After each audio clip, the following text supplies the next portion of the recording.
everyone. To start a Zoom meeting with your class, you must first log into Clever. Once you're in Clever, you can click the Zoom icon. This will automatically sign you into Zoom. Once you're in Zoom, you will see all of these options and settings. I want to draw your attention to Personal Meeting Room. If you will click that. In your Personal Meeting Room, you will see this URL.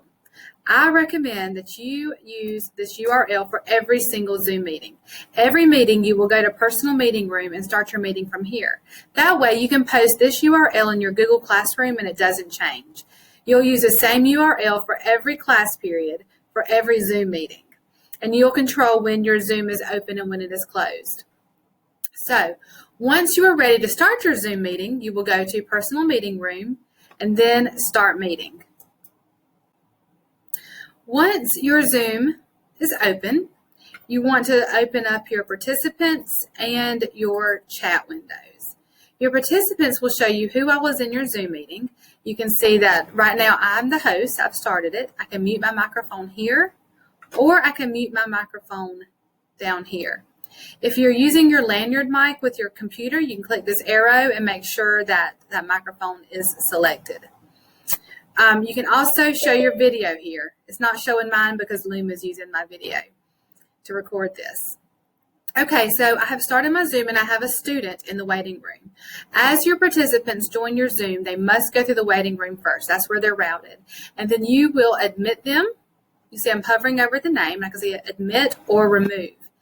You need to verify that every student that you admit into your Zoom is on your roster in Infinite Campus. Do not admit students that you do not that are not in your class. So this student is in my class. I'm going to click admit, and then they will join our Zoom meeting, and their name will show up in the participant list, and I will see his name on the screen. I don't have the camera turned on. Up here, Gallery View, you can click Gallery View in the upper right-hand corner. And then you can see all of your participants at one time. The more participants you have, the more faces you'll see on the screen. If it gets to be too many, there'll be an arrow over here and you can flip through and look at everyone. When you're done with your meeting, you must make sure to click the End button. That ends the meeting and removes all participants from the Zoom. If you have any questions, please feel free to reach out.